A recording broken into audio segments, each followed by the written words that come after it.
Gálatas, livro de Gálatas, capítulo 4.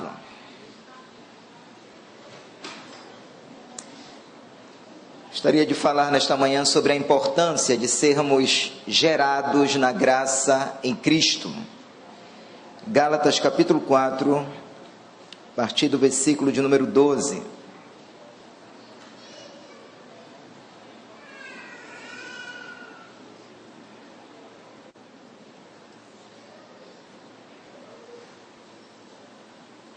Gálatas 4, 12, ok? Amém? A palavra do Senhor diz assim: sede qual eu sou, pois também eu sou como vós. Irmãos, assim vos suplico, em nada me ofendestes, e vós sabeis que vos preguei o Evangelho a primeira vez por causa de uma enfermidade física. E posto que a minha enfermidade na carne vos foi uma tentação, contudo, não me revelastes desprezo nem desgosto, antes me recebestes como anjo de Deus, como o próprio Cristo Jesus. Que é feito, pois, da vossa exultação? Pois vos dou testemunho de que, se possível fora, teríeis arrancado os próprios olhos para vos dar. Tornei-me porventura vosso inimigo, por vos dizer a verdade? Os que demonstram ter zelo por vocês não o fazem sinceramente, mas querem afastar-vos de mim, para que o vosso zelo seja em favor deles. É bom ser sempre zeloso pelo bem, e não apenas quando estou presente convosco. Meus filhos, por quem de novo, quero ressaltar esta expressão, por quem de novo sofro as dores de parto, até ser Cristo formado em vós, pudera eu estar presente agora convosco e falar-vos em outro tom de voz, porque me vejo perplexo a vosso respeito. Oremos. Pai, muito obrigado por esta manhã tão preciosa na presença do Senhor. Preciosa porque onde estiverem 2 ou 3 reunidos no nome do Senhor, ali o Senhor se faz presente. Pai amado, Deus poderoso, nos permite sairmos daqui nesta manhã dizendo: o Senhor falou ao meu coração. Nós sabemos, Deus, que essa habilidade de fazer com que o Senhor fale aos nossos corações não está em homem nenhum, por mais preparado, por mais habilitado que ele demonstre estar. Mas esta ação, Senhor, ela pertence exclusivamente ao Teu Espírito. Portanto, Espírito Santo, tenha total e plena liberdade aqui nesta manhã. Nós te damos esta liberdade, Espírito Santo. Não é de hoje que pastores, líderes têm proclamado neste púlpito que Tu presides esta igreja, Espírito Santo. Fala o nosso coração aplicando esta palavra que é poder de Deus para a salvação de todo aquele que crê. Aplica, Senhor, aos nossos corações esta palavra, e certamente Te daremos toda a honra, toda a glória, todo o louvor e toda a adoração nesta manhã, porque o Senhor é digno. Seja exaltado, Senhor, pois assim nós Te agradecemos em nome de Jesus. Diga amém. Você pode se assentar.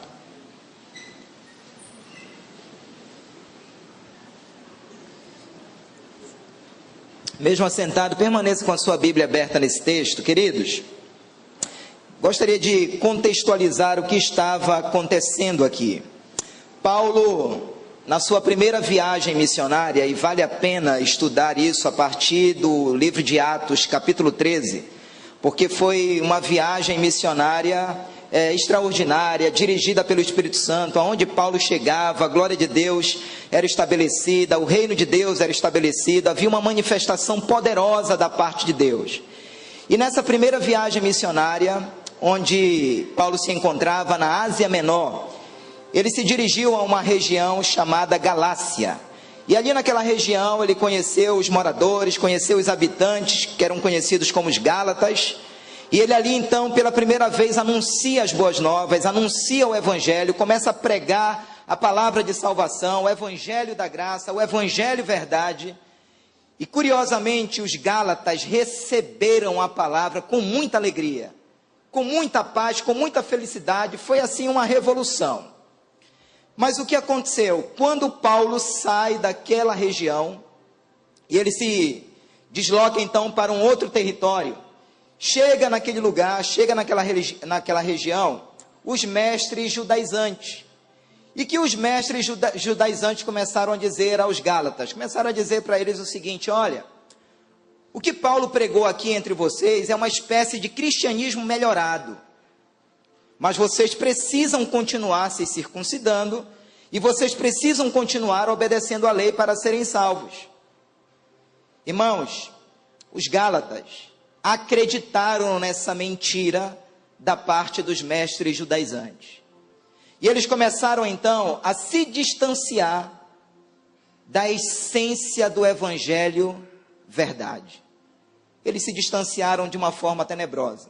Tanto é que o último versículo lido aqui nesta manhã, o apóstolo Paulo se mostrava perplexo por aquele distanciamento por parte dos irmãos da igreja da Galácia.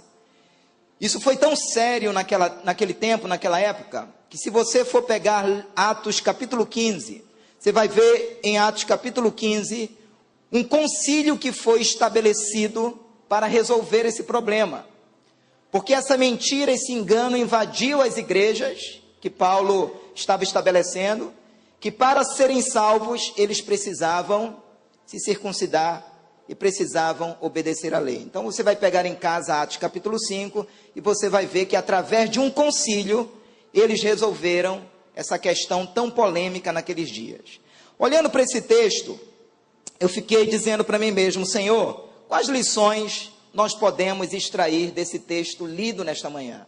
E eu queria destacar nesta manhã 2 lições que nós precisamos aprender para não sermos enganados por qualquer tipo de evangelho mentiroso, por qualquer tipo de evangelho diferenciado daquele que Jesus pregou e daquele que Paulo anunciou. A primeira verdade que eu quero destacar aqui nessa manhã é a seguinte: diga comigo, precisamos rejeitar todo o ensino que dilui a essência da verdade. Olhando para esse texto, eu aprendo isso, que a igreja precisa ter esse cuidado. Nós, pastores, precisamos zelar pela essência da verdade. Uma igreja verdadeira precisa zelar pela essência do evangelho verdade. E eu aprendo isso, que nós precisamos rejeitar todo o ensino que dilui a essência da verdade. O versículo 14 do texto lido, parte B desse versículo, diz assim, são palavras do apóstolo Paulo: antes me recebestes como anjo de Deus, como o próprio Cristo Jesus. Irmãos, que coisa assustadora essa aqui. Paulo estava desabafando com a igreja, dizendo o seguinte: olha, quando eu anunciei o evangelho para vocês, vocês me receberam como anjo de Deus. Vocês me receberam como se fosse o próprio Cristo no meio de vocês. E por que agora esse povo se mostrava cheio de aversão pela pessoa do apóstolo Paulo? Paulo estava como que dizendo aqui: por que vocês estão me rejeitando agora? Por que vocês estão me evitando agora? Por que vocês não querem mais ouvir aquilo que eu havia lhes pregado? Por que, igreja? Porque incrivelmente, pessoas debaixo do efeito do engano e da mentira sempre rejeitam a verdade. E era isso que estava acontecendo com a igreja da Galácia. Eles estavam agora embebidos por um engano, por uma mentira. E eles estavam agora não vendo mais Paulo como um anjo de Deus, como sendo o próprio Cristo. Sabe, queridos, isso é muito comum na vida de uma pessoa que está afastada do evangelho. Isso é muito comum na vida de uma pessoa que está desviada. A pessoa que está desviada, ela está sob o efeito da mentira, sob o efeito do engano. E ela sabe que se ela vier para a igreja, ela vai ouvir a verdade. Ela sabe que se ela tiver um encontro com um pastor, com um discipulador dela, ela vai ouvir a verdade. Então ela procura de alguma maneira evitar vir à igreja. Ela procura de alguma maneira ter contato com o pastor, com a célula, com o discipulado, porque ela sabe que ela vai ouvir a verdade. E era exatamente isso que estava acontecendo com a igreja da Galácia. Eles estavam desviados do evangelho verdade. Estavam agora querendo evitar a presença do apóstolo Paulo. Uma segunda verdade que eu encontro aqui, nesse versículo 14, é que quando um pastor, quando um líder se propõe a pregar o evangelho verdade, esse evangelho verdade não atrai multidões. Irmãos, eu quero lhes dizer que o evangelho verdade não atrai multidões. É muito difícil você ouvir num programa de rádio ou na televisão alguém dizendo assim: venha para a igreja, porque você vai ouvir uma palavra que você vai deixar de ser mentiroso para ser verdadeiro, que você vai deixar de ser fraudulento para ser honesto. É muito difícil a gente ouvir uma propaganda dessa no rádio e na televisão, sim ou não? Mas as propagandas e os convites giram em torno de um evangelho que muitas vezes acaricia o eu, de um evangelho que muitas vezes mascara a verdade. Então era de se esperar que isso acontecesse com o apóstolo Paulo, porque o evangelho verdade, ele não é popular. O evangelho verdade, ele não passa a mão na cabeça de ninguém. Eu posso ouvir amém, querido? Ele não atrai multidões. É por isso, se uma igreja desejar atrair multidões muitas vezes, em muitos casos, o evangelho verdade vai ter que ser distorcido, vai ter que ser alterado, vai ter que ser mudado. Porque a essência do evangelho verdade é porta estreita. São poucos os que passam por ela. Então nós pastores, nós que ministramos o evangelho, nós precisamos estar conscientes disso. O versículo 16 é mais forte ainda, quando diz assim, palavras do apóstolo Paulo: tornei-me porventura vosso inimigo, por vos dizer a verdade. Irmãos, isso aqui é algo inacreditável. Parecia que o apóstolo Paulo estava vivendo uma coisa de um outro mundo. Eu que era tão amado por vocês no início, eu que me mostrei tão amigo de vocês no início, agora estou sendo visto por vocês como inimigo, só porque eu estou dizendo a verdade. Irmãos, é fácil falar a verdade para alguém? Nem sempre é fácil, porque na maioria das vezes nós não aceitamos confrontos, sim ou não? Na maioria das vezes nós não queremos ser contrariados, sim ou não? Na maioria das vezes nós não aceitamos de ninguém que nós estamos errados, que nós precisamos mudar, que nós precisamos ser transformados. E aqui estava Paulo então desabafando, dizendo: tornei-me porventura vosso inimigo, por vos dizer a verdade. Irmãos, essa foi uma das experiências mais amargas no ministério de Paulo. Foi ver os seus ensinos sendo rejeitados. Foi ver a verdade sendo trocada pela mentira. Foi ver a igreja da Galácia sendo influenciada para um retrocesso. Paulo havia anunciado o evangelho da graça. E agora a igreja estava vivendo o evangelho da lei, que não é evangelho, mas a própria lei, estava querendo se circuncidar, voltando a obedecer às práticas da lei. Eu fiquei olhando para esse texto, dizendo para mim mesmo, e compartilho isso com os pastores, que nós pastores corremos esse risco, de não sermos aceitos por falarmos a verdade.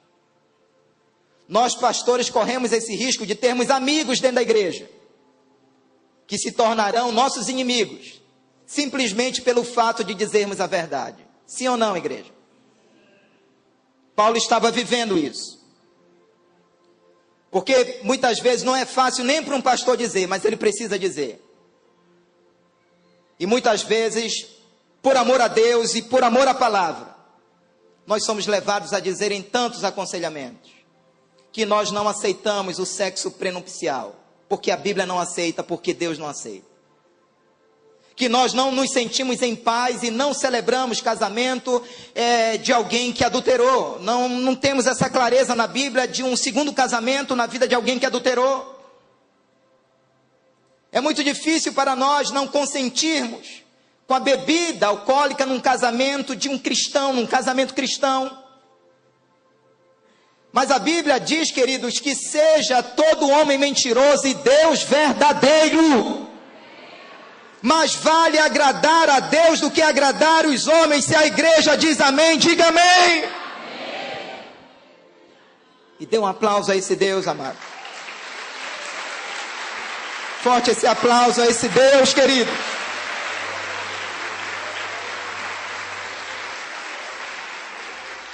Exaustivamente nós temos ouvido, através do pastor Monteiro, mas todo mundo faz. Mas a igreja não é todo mundo.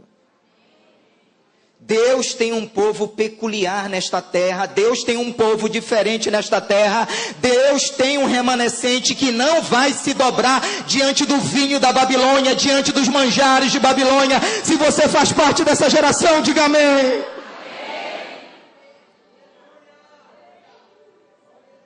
Paulo estava dizendo em outras palavras: eu prefiro ser visto por vocês como inimigo do que negar a verdade, do que mascarar a verdade, do que omitir a verdade. Nós corremos esse risco de adquirirmos inimigos pelo fato de dizermos a verdade. Mas nós não temos escolha, queridos. Entenda isso, igreja, com muito amor. Um pastor de verdade não tem escolha, porque o evangelho verdade confronta. E sem confronto não há cura. Sem confronto não há conserto. Sem confronto não há libertação. Não perca a oportunidade de dizer amém. O versículo 17 continua dizendo, logo no início: os que demonstram ter zelo por vós, está aqui, não o fazem sinceramente, mas querem afastar-vos de mim. Paulo estava dizendo, essa turma que está bajulando vocês, não está sendo sincera. Essa turma que está ensinando algo diferente do que lhes ensinei, é uma turma que está diluindo a essência daquilo que lhes preguei. Às vezes é difícil a gente ouvir quando o pastor Monteiro fala, que chega até a ter ciúme eu coloco aqui entre aspas, quando alguns saem daqui, porque eu fui numa igreja tal, porque eu fui numa igreja tal. Entenda isso, queridos, quando o seu líder fala, porque nós sabemos o que está sendo ensinado aqui, mas nós não sabemos o que está sendo ensinado lá.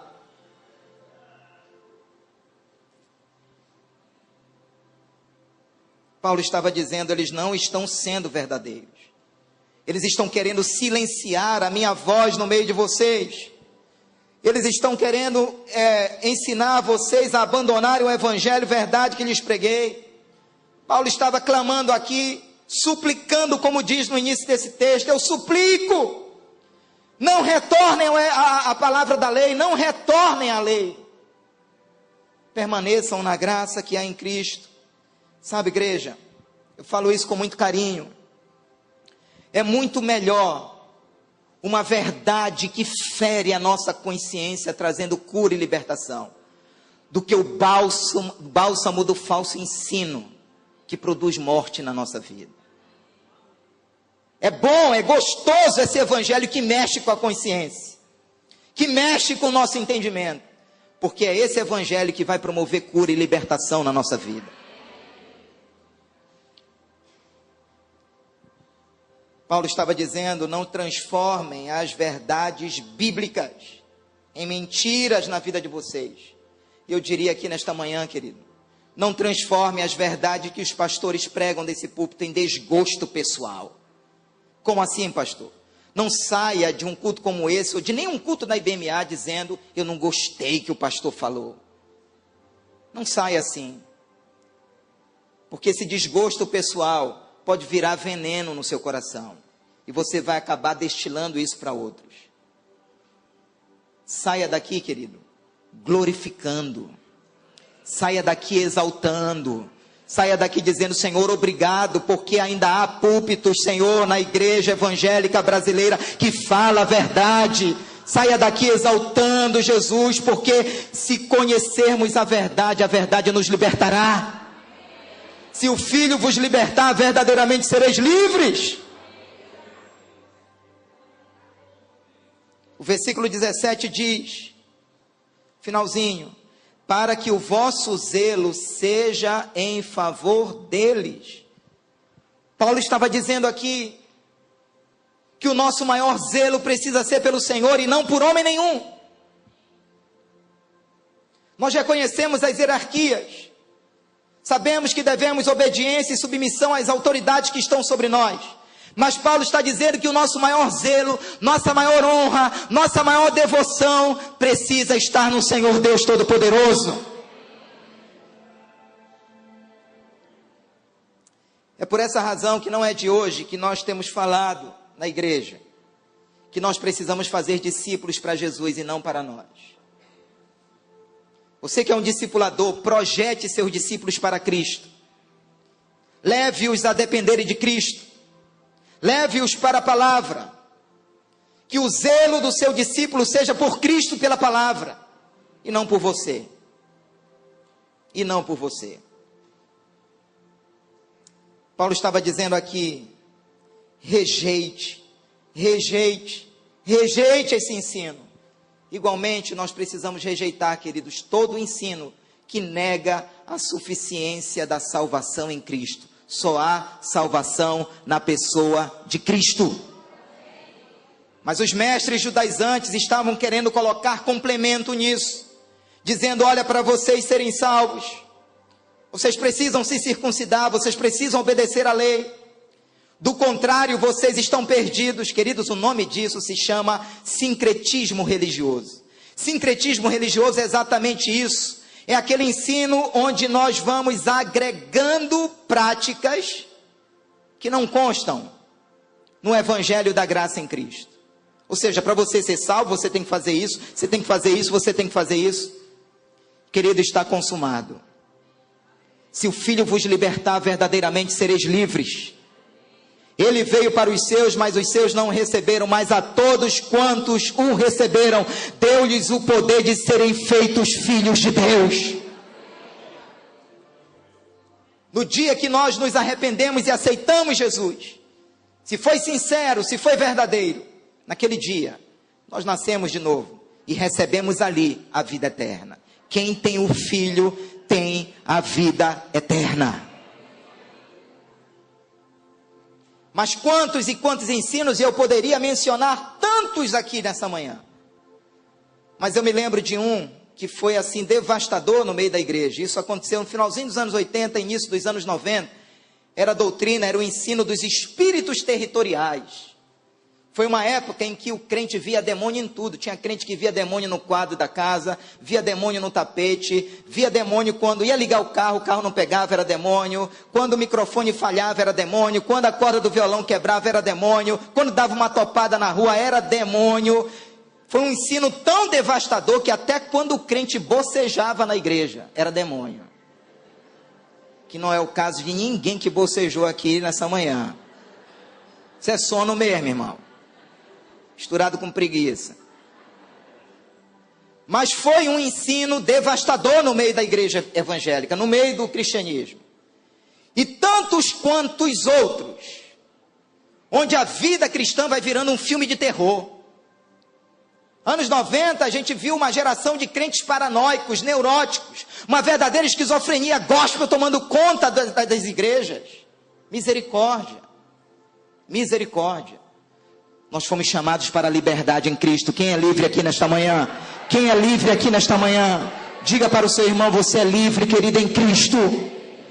Livre! Somos livres. Pastor, agora de quem era a culpa, queridos? Do diabo não era. A culpa era dessa geração de crentes midiáticos que não estudam as escrituras sagradas, que não têm raízes na palavra, que não estão alicerçados no Evangelho verdade, e ficam dependendo de DVD, e ficam dependendo de áudio, ficam dependendo de pregação de A, B e C. Querido, vá para a fonte. Querido, vá para a fonte. Cadê sua Bíblia nesta manhã? Levante aí sua Bíblia. Cadê sua Bíblia, querido? Vá para a fonte. Essa palavra é fonte de vida eterna, Senhor. Para onde nós iremos? Só Tu tens palavras de vida eterna. Pode aplaudir mesmo a esse Deus maravilhoso.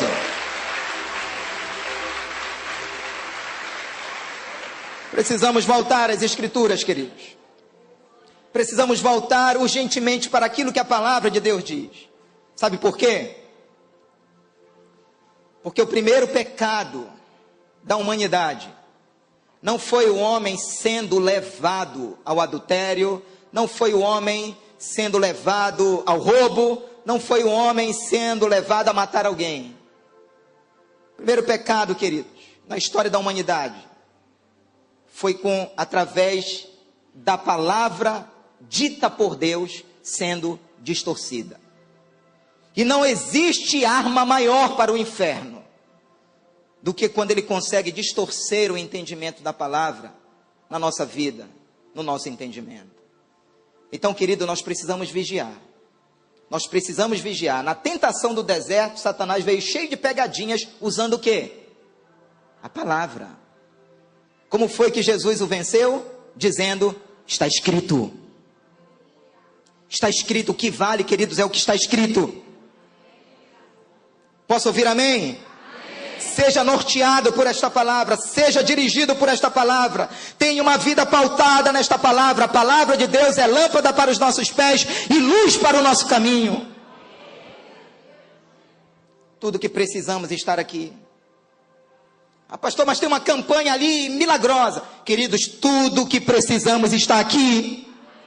Ah, pastor, mas tem um ungidão que chegou na cidade. Queridos, tudo que precisamos está aqui. Pastor, mas tem um profeta. Queridos, tudo que precisamos está aqui.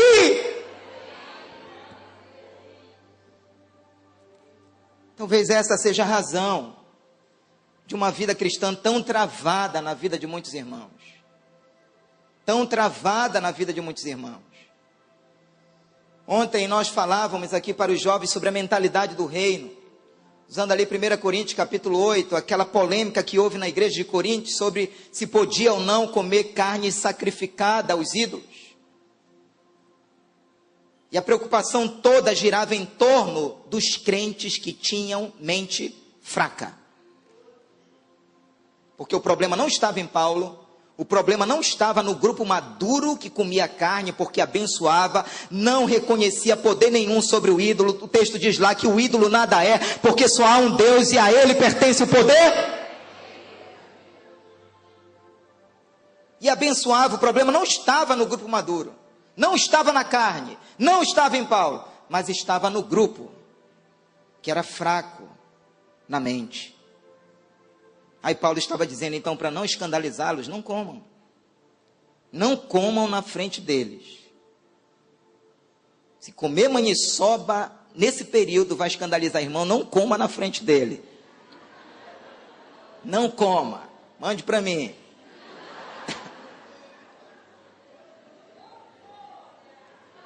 E o que é impactante nesse texto, lido ontem, é quando o apóstolo Paulo diz assim, nem todos têm esse conhecimento.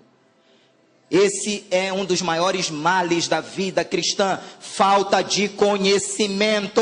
Oséias 4:6, o meu povo está perecendo, está padecendo, está pegando peia por falta de conhecimento.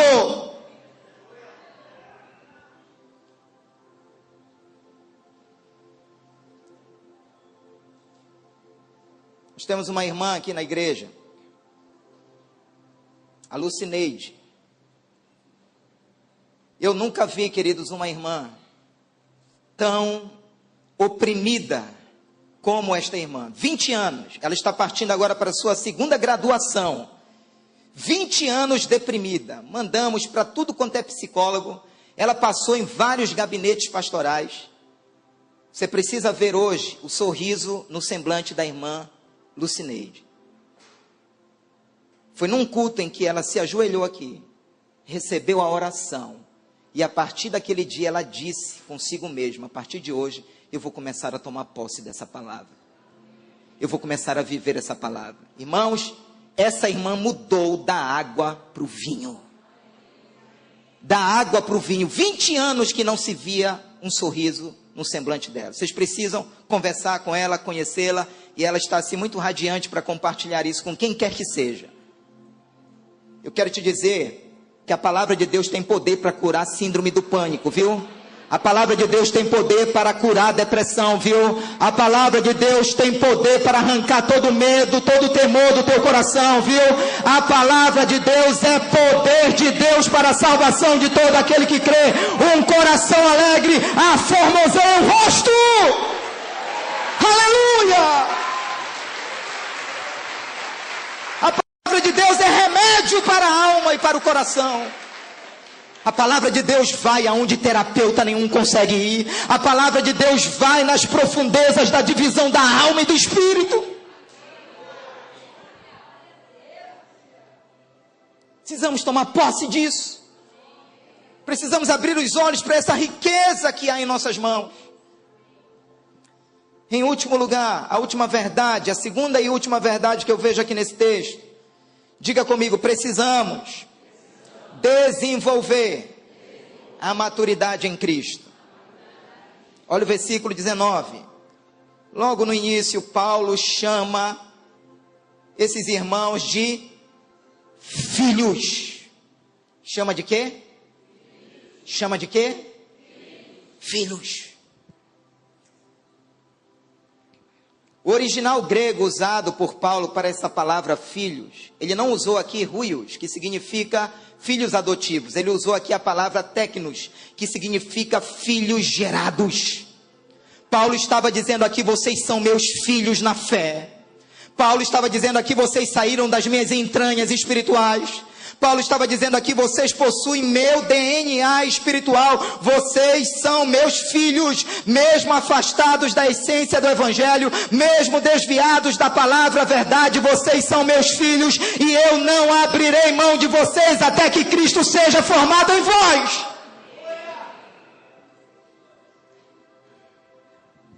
Esse precisa ser o coração do pastor, um coração que não desiste até que Cristo seja formado em cada um de nós. Irmãos, nós pastores, eu ouso falar isso em nome de todos os pastores, nós não abrimos mão de nenhum de vocês. Pastor, mas eu estou na lama. Nós não abrimos mão de você, porque nós não lhe vemos hoje, nós lhe vemos naquilo que você pode ser em Cristo amanhã. Procure ajuda. Procure ajuda. Paulo estava dizendo aqui, vocês são meus filhos. O versículo 19 continua. Por quem de novo, quero ressaltar essa palavrinha aqui, de novo. Por quem de novo sofro as dores de parto. Paulo estava dizendo aqui, queridos, quando eu evangelizei vocês pela primeira vez, eu tive dores de parto. Claro, espiritualmente falando, eu paguei o preço por vocês. Eu investi em vocês. Eu vi que o evangelho, verdade, poderia ser algo tremendo na vida de vocês. Mas vocês abortaram esse processo. E eu me vejo novamente tendo as mesmas dores. Eu me vejo novamente tendo que pagar o preço. Eu me vejo novamente tendo que fazer o mesmo investimento. Irmãos, por que Paulo insistiu tanto com essa igreja? Por que Paulo não agiu assim? Ah, vocês não querem? Então, cai fora. Por que Paulo foi tão persistente? Por que Paulo insistiu tanto? Sabe por quê? Porque Paulo sonhava um dia vê-los vivendo Efésios 4:13. E eu vou ler. Efésios 4:13. Até que todos cheguemos à unidade da fé e do pleno conhecimento do Filho de Deus, a perfeita varonilidade, à medida da estatura da plenitude de Cristo. Paulo sonhava com isso aqui. Eu quero dizer que Deus sonha com isso aqui também. Eu quero dizer que nós pastores sonhamos com isso aqui também. Até que todos, não é só para alguns. Até que todos, não é só para alguns. Até que todos cheguemos à unidade da fé e do pleno conhecimento do Filho de Deus. Irmãos, o assunto de Paulo era Jesus. O assunto da vida cristã é Jesus. Queremos ver uma igreja cheia de Jesus. queremos ver uma igreja cheia de Cristo. Essa semana, num carro com alguém, eu perguntei para esse jovem: fulano, o que Jesus veio fazer na cruz? Ele disse: ele veio morrer para nos salvar. E eu perguntei: ele já te salvou? Aí ele disse assim: bem, pastor, a gente tem que fazer por onde, né?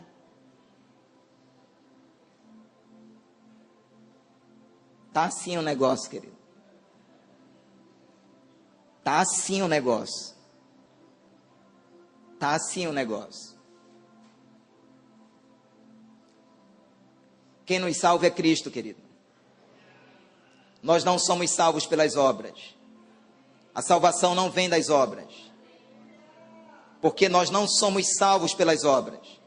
Nós somos salvos pela fé. A salvação é um dom de Deus. A salvação é um presente de Deus. Não havia em nós possibilidade nenhuma de conhecer essa salvação se não fosse por intermédio da ação do Espírito Santo de Deus, produzindo arrependimento, convencimento no nosso coração, para que naquele dia nós disséssemos: Senhor, eu te recebo como Salvador e Senhor da minha vida. Naquele dia, queridos, nós saímos do império das trevas para a maravilhosa luz do Senhor.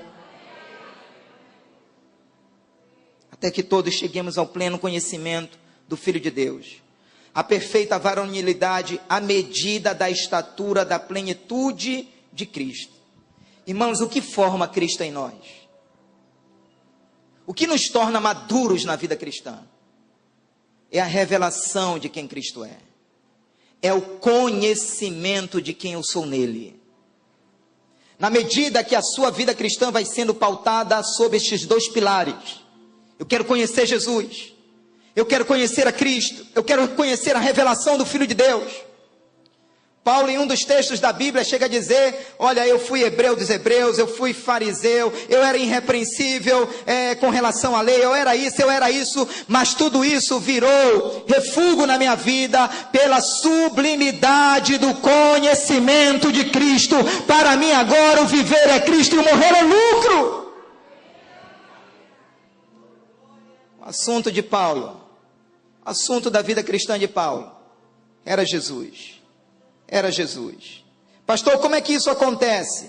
2 Coríntios 3,18 nos ensina como isso acontece. Todos nós, com o rosto desvendado, contemplando como por espelho a glória do Senhor. Quem é a glória do Senhor, queridos? Cristo.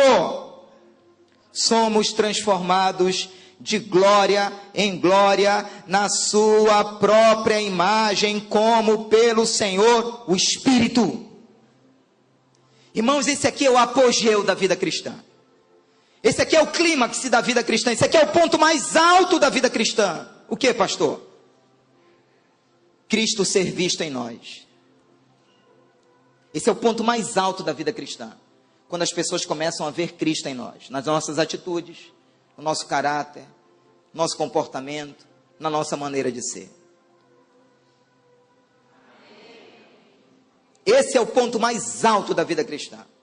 O ponto mais alto da vida cristã não é o mistério do reteté, não é isso, não é aquilo. O ponto mais alto da vida cristã é Cristo ser visto na sua vida, no seu dia a dia.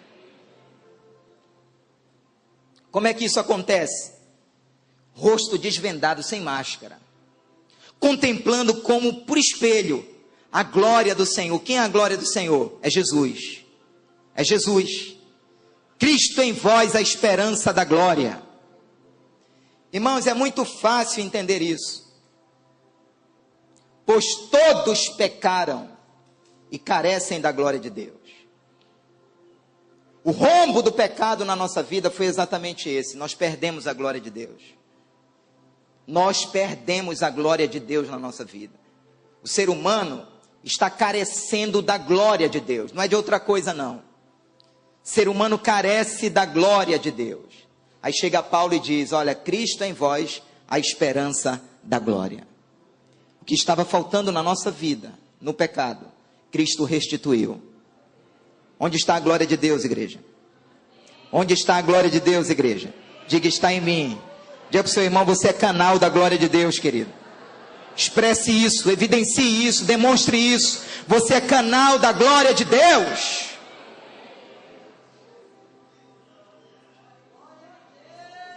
Aí Paulo continua no versículo 19: até ser Cristo formado em vós. Tem gente que se forma no seminário, mas Cristo não foi formado nele. Tem gente que se forma na EFAL, mas Cristo não foi formado nele. Querido, sua maior formatura é essa. Sua maior graduação é essa. É Cristo no seu caráter. É Cristo impregnado nos seus ossos.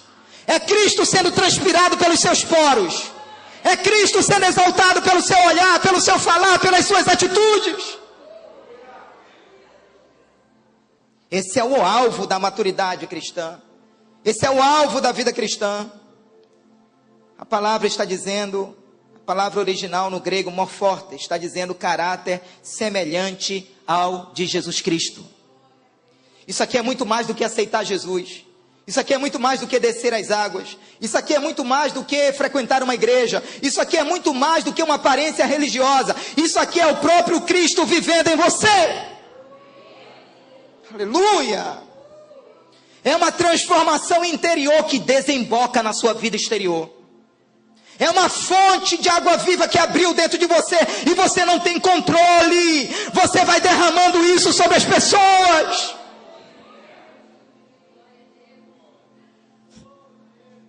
Sabe, igreja, eu sinto muito, mas todo ensino que não forma o caráter de Cristo em nós não pode ser chamado de cristianismo. Não pode ser chamado de cristianismo. Todo estilo de vida cristã que nós tenhamos que não exalta Cristo, que não revela Cristo, que não evidencia Cristo, isso aí não pode ser chamado de cristianismo. Porque o alvo da vida cristã é esse, até que Cristo seja formado em vós. É impossível nossa vida permanecer estática se Cristo está reinando em nós. É impossível. É impossível não haver mudanças e transformações em todas as áreas da nossa vida quando Jesus está vivendo em nós, reinando em nós. Aí cada um precisa fazer esse retrospecto, esse exame. Porque entra ano e sai ano e minha vida continua a mesma. Por quê? Porque precisa de uma entrega maior, querido. Precisa de uma renúncia maior. Precisa de uma rendição maior. Quando é que sabemos? Pastor, quando é que eu sei que Cristo está formado em mim? Eu vou responder de uma outra forma. Não ouse dizer que Cristo está formado em você, marido, que não trata bem a sua esposa, que não trata bem os seus filhos, que não trata bem os seus netos, os seus familiares. Não ouse dizer que Cristo está formado em você. Não ouse. Igualmente, você, esposa. Não ouse, você, empresário, dizer que Cristo está formado em você se os seus negócios ainda são fraudulentos. Não há verdade, não há honestidade. Não ouse dizer que Cristo está formado em você. Não ouse dizer, querido irmão, querida irmã, que Cristo está formado em você se o seu linguajar ainda é pernicioso. Os palavrões ainda fluem livremente da sua boca. Em momentos de aborrecimento, em momentos de chateação. Não ouse dizer que Cristo está formado em você. Não ouse, querido líder, dizer que Cristo está formado em você se você não vive aquilo que você prega, aquilo que você ensina. E aí por diante, cada um com muita humildade precisa fazer essa avaliação, porque há poder para nos transformar. Há sangue de Jesus para nos perdoar. Existe ação do Espírito para nos melhorar, para nos transformar, para fazer de mim e de você um novo homem, uma nova pessoa. Transformação de atitude e caráter é a maior evidência de que Cristo está sendo formado em nós. Não estou dizendo que nós nunca mais iremos errar ou falhar, mas significa que erros que eram tão viciantes na nossa vida, eles não fazem mais parte de nós, eles vão ficando para trás. Eu prossigo para o alvo, deixando as coisas que para trás ficam, eu prossigo para o alvo. É por isso que vida cristã, querido, é uma vida cristã que nos projeta para frente, não para trás. Não para trás. E por fim, 2 Pedro 3,18, chega a dizer assim: antes, crescei na graça e no conhecimento de nosso Senhor e Salvador Jesus Cristo. A Ele seja glória, tanto agora como no dia eterno. Então esse é o chamado para todos nós. Crescer na graça e no conhecimento do Senhor Jesus Cristo. Pastor, qual é o meu chamado? Crescer na graça e no conhecimento de Jesus. Pastor, eu queria descobrir meu chamado. Vai ler 2 Pedro 3,18. Crescer na graça e no conhecimento do Senhor Jesus. É a partir daqui que tudo vai desencadeando na nossa vida cristã. É a partir daqui. É como aquele embrião disforme, que pouco a pouco vai tomando forma até se transformar num ser humano, digamos assim, pouco a pouco, um processo. É assim na vida cristã. Começamos a vida cristã tão imaturos, tropeçando que só na vida cristã. Mas a vida cristã, com o tempo, ela vai tomando forma.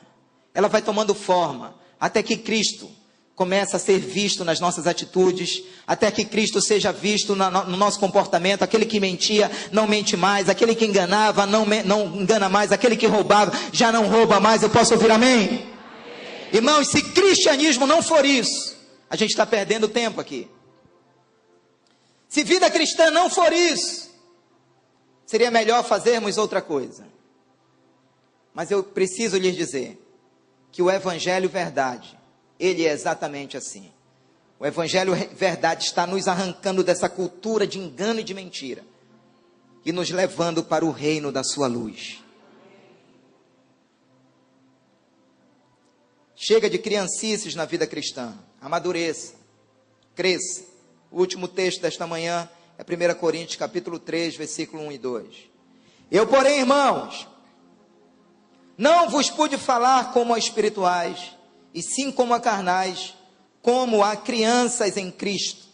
Leite vos dei a beber, não vos dei alimento sólido, porque ainda não podíeis suportá-lo, nem ainda agora podeis, porque ainda sois carnais, meninos em Cristo. Esses são os crentes imaturos que ainda não cresceram, que ainda não se desenvolveram, que ainda não têm Cristo formado em suas vidas. Então não seja, querido, como essa criança no reino de Deus, essa criança espiritual.